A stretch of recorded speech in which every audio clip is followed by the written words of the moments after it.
So we're going way back into the archives here, back to earlier in 2013. I forgot I even had this footage. Doing some one-arm eccentric preacher curls.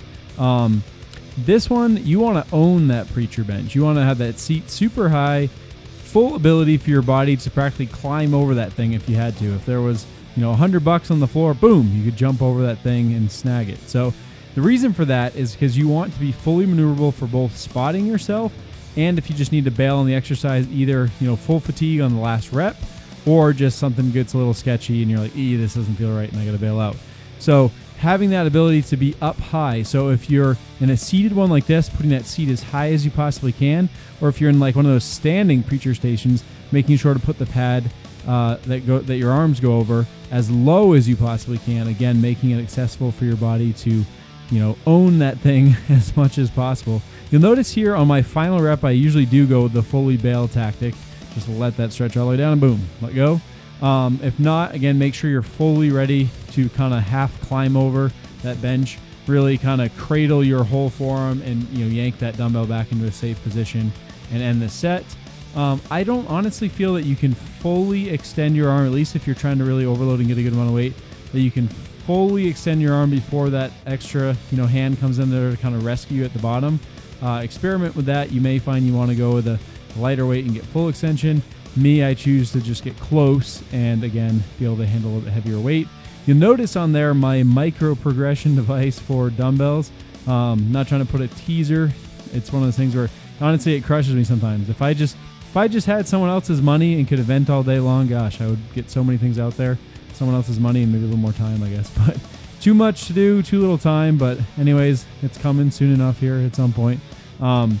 So in that micro progression device, I'm able to I have like 4-ounce plates, and you can, again, micro progress up through those plateaus. Again, like I said, I think I started on this exercise using like 80 pounds, thought I was so cool.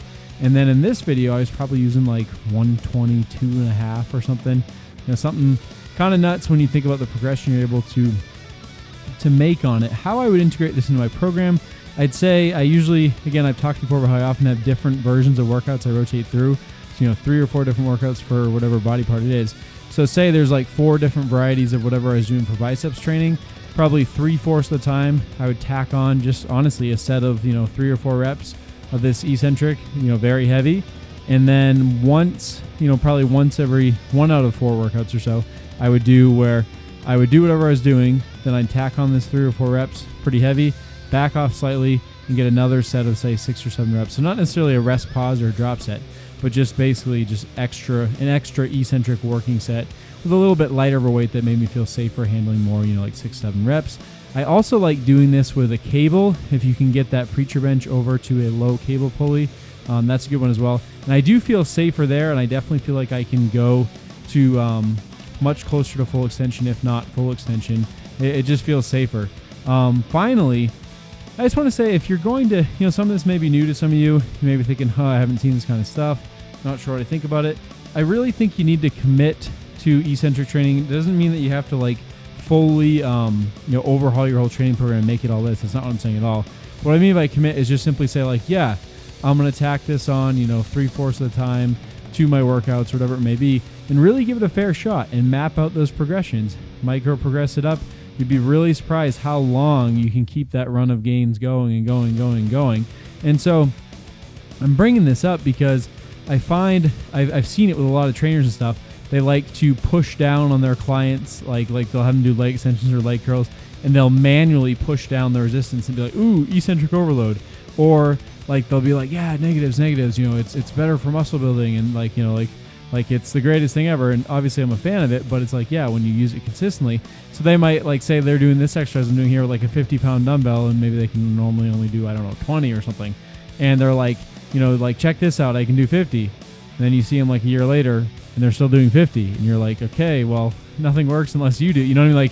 Like you're taking advantage of the extra weight, but if you're not applying progressive overload in the same principles, then I don't really see where it's working for you. So as much as I love this style of training, as much as I think it has a lot of benefits, if it's something you try and for whatever reason you don't feel like you're actually going to commit to consistently just slowly progressing it over time, and really being able to extend those gains as long as they will let you have them, because I'm serious, they will go a long time. You'd be surprised, particularly if you're doing it slow and kind of micro style. If you're not going to do that, then yeah, probably honestly it wouldn't be a good thing to incorporate in your program. So that's just my take. I'll close saying, you admiring that half size right arm? The way that it wedges into the bench there, it looks like my arm's half the size. So I just say that as a joke because I'm never making any of these videos to try and impress anyone. I could care less. So when I set it up and I make myself look bad, let's all just have a laugh. We can make fun of me. No big deal. And then additionally, though, also just for any comfort for anyone out there, so my right bicep, you'll notice, inserts the muscle belly much higher than the left, or at least reasonably noticeably.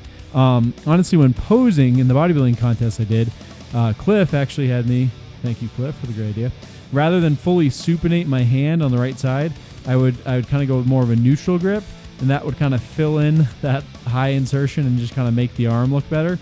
So for those of you out there that hate that you have a little bit of a asymmetry left to right, just hang in there. Know that all of us have them.